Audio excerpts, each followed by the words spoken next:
You know those Instagram photos of Santorini with the white buildings and blue domes that make you want to empty your savings account? I just compared a week there to a week in Malaysia, and the difference is absolutely ridiculous. One destination will drain your bank account faster than you can say sunset in Hawaii, while the other gives you luxury without the financial hangover. Let me show you exactly what I found. Before we dive into the numbers, here's something that shocked me. Most people assume Europe equals quality and Asia equals cheap, but basic. That assumption costs travelers thousands every single year. I'm going to break down accommodations, food, activities, and the overall experience in both places. And by the end, you'll see why one of these destinations is laughing all the way to your wallet, while the other actually respects your money. Plus, I'll reveal which one surprised me with something I never expected. Let's start with hotels, because where you sleep matters. In Santorini, a decent 3-star hotel with a basic caldera view will cost you around 180 to 250 euros per night during peak season. That's roughly 850 to 1,180 ringgit per night. And we're not talking about anything fancy here. You get a small room, maybe a tiny balcony, and breakfast that's usually just bread and coffee. Want something actually nice? A 4-star property with a proper infinity pool and that iconic cave-style room everyone dreams about? You're looking at 350 to 600 euros per night. That's 1,650 to 2,830 ringgit for one night. Now flip over to Malaysia. In Langkawi, you can book a 5-star beachfront resort with multiple pools, a spa, and breakfast buffets that actually have variety for 400 to 700 ringgit per night. That's the same quality level as those expensive Santorini hotels, but you're paying less than half. Penang, a boutique heritage hotel in Georgetown with character, history, and incredible attention to detail, runs about 250 to 450 ringgit per night. Even in Kuala Lumpur, a luxury hotel in the heart of KLCC with views of the Petronas Towers costs around 500 to 800 ringgit per night. You're getting 5-star service for what Santorini charges for 3 stars. Here's where it gets interesting. In Santorini, location matters so much that the same hotel chain charges completely different rates depending on which village you're in. Oi, the famous sunset spot, has the highest prices. Fira is slightly cheaper. Anywhere else on the island, and you might save 30 euros per night. But even the cheaper areas cost more than premium accommodations in Malaysia. The hotels in Santorini know they have you trapped. It's a small island with limited options and massive demand from influencers and honeymooners who've been dreaming about it for years. Malaysian hotels compete differently. The country has so many incredible destinations that hotels actually try to offer value. They're not just selling you a bed, they're selling you an experience. That 5-star resort in Langkawi includes water sports, cultural shows, and evening entertainment. The boutique hotel in Penang gives you walking tours and local food recommendations that feel like insider secrets. You're not just a credit card to them. You're actually a guest. Food is where this comparison gets even more brutal. In Santorini, a simple gyros from a street vendor costs about 8 to 12 euros. That's 38 to 57 ringgit for what's essentially fast food. A sit-down meal at a mid-range restaurant with Greek salad, moussaka, and maybe some grilled fish? You're paying 25 to 40 euros per person, which translates to 118 to 188 ringgit. And that's without wine. If you want to eat at one of those restaurants with a caldera view that everyone posts about, dinner for two easily hits 150 to 200 euros. That's 708 to 943 ringgit for 2 people. One meal. Malaysia flips this completely upside down. A plate of char kway teow from a hawker stall costs 7 to 10 ringgit. Nasi lemak, 5 to 8 ringgit. A full meal at a local restaurant with multiple dishes, drinks, and maybe even dessert runs about 20 to 35 ringgit per person.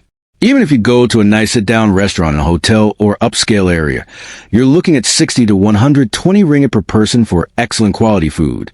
That Santorini Caldera View dinner price could cover your meals in Malaysia for 3 or 4 days. But let's talk about the actual food quality, because this matters. Santorini serves Greek food, which is delicious. No argument there. Fresh seafood, good olive oil, flavorful dishes. But here's the thing. You're eating the same rotation of dishes. Greek salad, moussaka, souvlaki, seafood pasta, maybe some dalmades. After 3 days, you've basically tried everything. The menus blur together because most restaurants serve nearly identical dishes at wildly different prices. Malaysia gives you absurd variety. You have Malay food, Chinese food, Indian food, Nyonya cuisine, indigenous Bornean dishes, Thai influences in the north, Indonesian influences everywhere. You could eat 3 meals a day for a month and never repeat a dish. One morning you're having roti canai with dal. Lunch is hokkien mee or laksa. Dinner could be nasi kandar with 12 different curries to choose from. Or you switch up entirely and have dim sum or satay or rendang. The variety alone makes Malaysia more interesting for anyone who actually likes food. And freshness? Malaysia's tropical climate means fruits are incredible. Mangosteen, rambutan, durian if you're brave, dragon fruit, papayas that actually taste like something. You can buy a bag of cut fruit from a street vendor for 5 ringgit that tastes better than anything you'll get from a Santorini supermarket charging €8 for imported produce. Transportation reveals another massive gap. Santorini is small, but getting around costs serious money. Renting an ATV or scooter costs about 25 to 40 euros per day. That's 118 to 188 ringgit daily, just to have basic transportation on an island you can drive across in 30 minutes. Taxis charge minimum 15 to 20 euros for short trips because they know you have no other choice. The buses exist but run infrequently and don't go everywhere tourists want to visit. If you want to go from your hotel to a beach to a restaurant to another village, you're either renting a vehicle or hemorrhaging money on taxis. Malaysia makes transportation almost laughably easy and cheap. Grab rides in Kuala Lumpur or Penang cost 8 to 25 ringgit for most trips across the city. Renting a car runs about 100 to 150 ringgit per day. And that gets you air conditioning, GPS, and the freedom to explore an entire state. The trains in KL cost 2 to 6 ringgit per trip, and they're clean, air-conditioned, and actually run on schedule. Even ferries between islands like Penang to Langkawi are affordable at around 60 to 100 ringgit, and they're part of the experience, not just a way to get somewhere. Long-distance buses in Malaysia deserve special mention because they're actually nice. The express buses have comfortable seats, air conditioning, and sometimes even Wi-Fi. A 5-hour bus ride from Kuala Lumpur to Penang costs about 40 to 60 ringgit. In Europe, that same distance would cost you at least 40 to 60 euros on a bus that's probably older and less comfortable. Activities and experiences create another huge divide. In Santorini, the main activities are taking photos, watching sunsets, visiting wineries, and maybe doing a boat tour. A sunset catamaran cruise costs about 90 to 150 euros per person. Winery tours with tastings run 50 to 80 euros. Even just entering the archaeological site at Akrotiri costs 12 euros. Everything feels designed to extract maximum money from tourists who feel obligated to do these things because they flew all the way to Greece. Malaysia offers activities that feel less like tourist traps and more like actual experiences. Jungle trekking in Taman Negara costs around 80 to 150 ringgit for a full-day guided tour where you see actual wildlife. Scuba diving in Sipadan or Perhentian Islands runs about 400 to 600 ringgit for 2 dives with equipment, and these are world-class dive sites that compete with anywhere on Earth. Even something unique like firefly watching in Kuala Selangor costs about 70 ringgit, and it's genuinely magical, not some manufactured tourist experience. The cultural experiences in Malaysia don't feel like they exist just for tourists either. You can visit temples in Penang or KL for free or a small donation. Walking through Georgetown's Heritage District costs nothing, and you're seeing actual preserved history, not a recreated village designed for Instagram. The night markets happen because locals actually shop there, not because tourism boards decided to create them. You're experiencing real life, not a performance. Here's something nobody talks about: the beach situation. Santorini's beaches are interesting because of the volcanic sand. Red beach, black beach, they look cool in photos. But they're mostly pebbles. The water can be rough, and they get absolutely packed during summer. You're fighting for space with hundreds of other tourists, all trying to get the same Instagram shot. The beaches aren't bad, but they're not world-class either. They're just different. Malaysian beaches destroy Santorini in almost every category. Langkawi has white sand beaches with calm water perfect for swimming.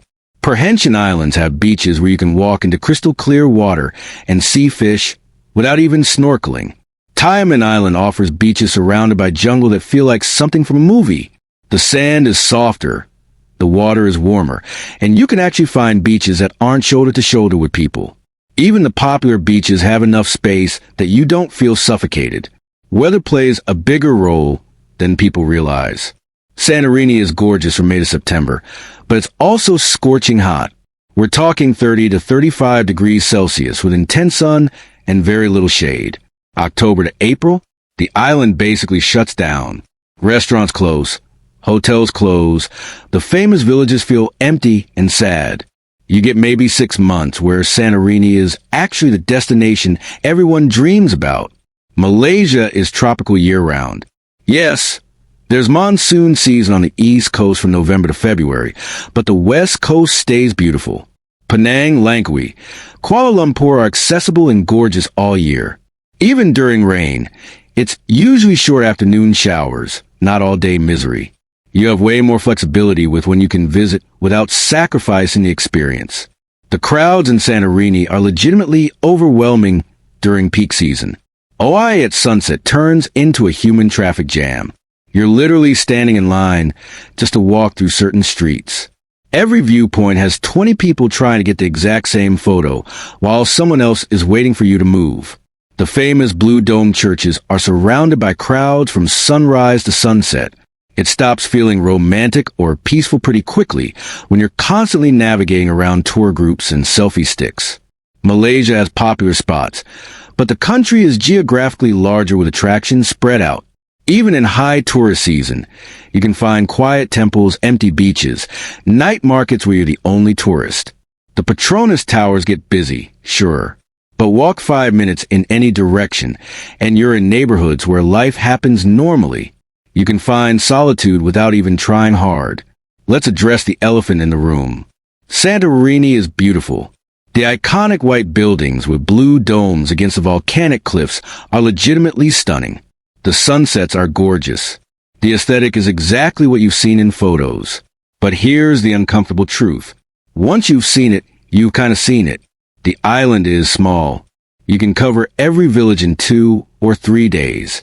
After that, you're just paying premium prices to sit by a pool or walk the same streets again. Malaysia keeps revealing new things. You think you've seen it all in Penang. Then you discover a hidden temple or a street food stall that changes your perspective on what curry laksa can be. You finish exploring Kuala Lumpur city center. Then you visit Bata Caves or the countryside nearby and realize you've barely scratched the surface.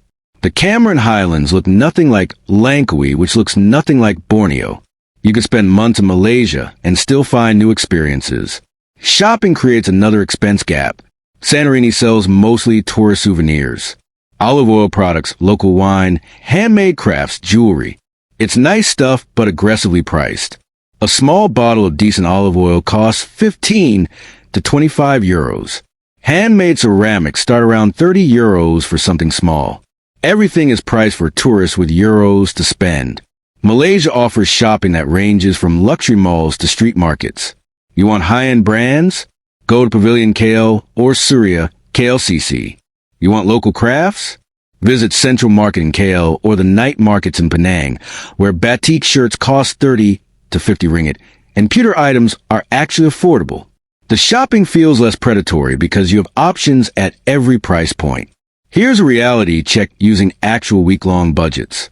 A week in Santorini for one person staying in decent hotels, eating well, but not extravagantly, doing a few activities, and getting around the island runs about 1,800 to 2,500 euros. That's 8,500 to 11,800 ringgit. And that's being somewhat conservative. Go fancier or visit during absolute peak season, and you easily hit 3,000 euros. A week in Malaysia, doing the same thing. Staying in quality hotels. Eating whatever you want, including nice restaurants. doing multiple activities. And traveling between cities costs about 2,500 to 3,500 ringgit. That's the entire week. You're getting comparable or better quality for less than a third of the price. If you're willing to mix in some budget accommodations and eat at local spots more often, you can do Malaysia for 1,500 to 2,000 ringgit for the entire week. Let me put it another way. 1 week in Santorini costs the same as 3 to 4 weeks in Malaysia at the same comfort level. You could literally spend a month exploring multiple Malaysian states, islands, cities, and food scenes for what Santorini charges for a single week. The value difference isn't small. It's massive. The photography angle deserves attention because this drives a lot of Santorini's popularity. Yes, the white and blue buildings are photogenic. But here's what happens. Everyone takes the same photos. Same angles, same compositions, same blue domes. Your photos look identical to everyone else's photos because the island forces you into certain viewpoints. The aesthetic is beautiful but repetitive. Malaysia offers more diverse photography opportunities. The colorful street art in Penang gives you dozens of different backdrops. The Petronas towers at night create different moods depending on where you shoot from. Battered caves of the golden statue and rainbow stairs pop in completely different ways than beach sunset shots from Langkawi. Temple architecture, jungle landscapes, urban scenes, traditional villages. Your photo collection looks more interesting because the environments vary dramatically. Let's talk about something nobody mentions. Stress levels. Santorini creates constant low-level stress about money. Every meal, every taxi, every activity makes you calculate whether it's worth it. You're on vacation but mentally tracking expenses because everything costs so much. Even small indulgences feel significant. Want an afternoon coffee and pastry? That's 10 euros. Want to buy a bottle of water at a tourist spot? 3 euros. It adds up and it takes mental energy. Malaysia removes that stress almost completely. The prices are low enough that small indulgences don't matter. Want a fresh coconut? For ringgit. Want to try a snack you've never seen before? 3 ringgit. See a beautiful fruit you want to taste? 5 ringgit. You can say yes to things spontaneously without mentally calculating whether it fits your budget. That freedom to be spontaneous makes vacation actually feel like vacation. The social dynamics differ too. In Santorini, you're surrounded by honeymooners, influencers, and people treating it as a bucket list once-in-a-lifetime trip. Everyone is performing their best life for social media. The vibe can feel fake. Restaurants play into it with tables positioned for perfect sunset photos. Hotels advertise Instagram-worthy corners. The whole island feels designed for content creation rather than actual relaxation. Malaysia attracts different types of travelers. You get backpackers, families, retirees, digital nomads, adventure seekers, food lovers. People are there to actually experience things, not just photograph them. The vibe feels more authentic because the country doesn't exist solely for tourism. Real life happens around you. Kids going to school, people commuting to work, families shopping at markets. You're visiting a real place, not a tourist theme park. Something worth considering is what you actually remember from trips. Santorini gives you gorgeous sunset memories and impressive photos. You remember how beautiful it looked, but ask yourself what else you remember. The conversations, the unexpected discoveries, the moments that surprised you. Most people struggle to recall much beyond the visual beauty because the experience is somewhat one-dimensional. Malaysia creates layered memories. You remember the visual beauty, but also the lady at the hawker stall who insisted you try her special sambal. The random temple you stumbled into where monks invited you to join their ceremony. The grab driver who took you to his favorite laksa spot instead of the tourist place you requested. The sudden tropical rainstorm that sent everyone running for cover while laughing. The experiences have texture and dimension beyond just looking at pretty things. The sustainability angle matters more than people realize. Santorini is being absolutely crushed by over-tourism. The island's infrastructure wasn't built for millions of annual visitors. Water has to be imported. Waste management struggles. The constant construction to build more hotels damages the landscape. The prices keep rising because demand exceeds supply. But the island is physically running out of room. Visiting Santorini now means contributing to a system that's actively harming the place you came to see. Malaysia handles tourism more sustainably because the infrastructure can handle it. The country is geographically large enough to absorb visitors without feeling overwhelmed. The government invests in maintaining heritage sites and natural areas. You're not destroying the place by visiting it. Your tourism dollars support local economies without pricing locals out of their own communities. Airport experiences even differ significantly. Getting to Santorini means flying to Athens and taking another flight, or a long ferry. Santorini's tiny airport gets chaotic during peak season with delays, cancellations, and general stress. You're adding travel complications before you even start your vacation. Malaysia has multiple international airports. Fly direct to Kuala Lumpur from dozens of major cities worldwide. The airport is modern, efficient, and handling international travelers is what it's built for. From there, domestic flights to Langkawi, Penang, or Borneo are cheap and frequent. You spend less time stressed about logistics and more time actually enjoying yourself. Let's address one argument Santorini fans make. They say it's about the romance and the dream, that you're paying for the idea of Santorini as much as the actual place. That argument essentially admits you're paying a massive premium for marketing and reputation rather than actual value. You're buying the fantasy that Instagram and travel magazines sold you. But fantasies don't pay your credit card bills after the trip ends. Malaysia doesn't market itself as aggressively on the international stage, which ironically makes it better value. You're not paying for decades of romantic marketing. You're paying for the actual experience. The beaches are objectively better. The food is more diverse and affordable. The hotels offer more value. You're getting substance over style, and your bank account notices. Here's something practical. Travel insurance and safety. Both destinations are generally safe for tourists, but Malaysia's modern healthcare system is excellent and affordable even if you need to pay out of pocket. Santorini's limited medical facilities mean serious issues require evacuation to Athens. The peace of mind knowing you're in a country with world-class hospitals in every major city removes another layer of stress. The language barrier is roughly equal. In Santorini, most people in tourism speak English. In Malaysia, English is widely spoken in cities and tourist areas. You might encounter more language diversity in Malaysia, but that's part of the experience. Plus, Malaysian English has absorbed so much local flavor that even basic interactions become more colorful. One final comparison that crystallizes everything. Imagine you have 10,000 ringgit to spend on a vacation. In Santorini, that's barely enough for a week in a decent hotel with basic activities and meals. You'll have to skip things, make compromises, and probably feel stressed about money the entire time. In Malaysia, that same 10,000 ringgit gives you 2 to 3 weeks of amazing hotels, incredible food, diverse activities, and you'll probably come home with money left over. You could visit 3 or 4 different destinations within Malaysia and have completely different experiences in each place. The choice becomes obvious when you strip away the marketing and Instagram fantasies.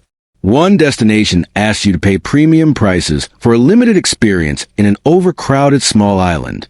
The other destination offers more variety, better value, superior beaches, more interesting food, richer culture, and leaves you with money to save for your next trip. Santorini is beautiful. Nobody can deny that. But beautiful and worth the money are two different things.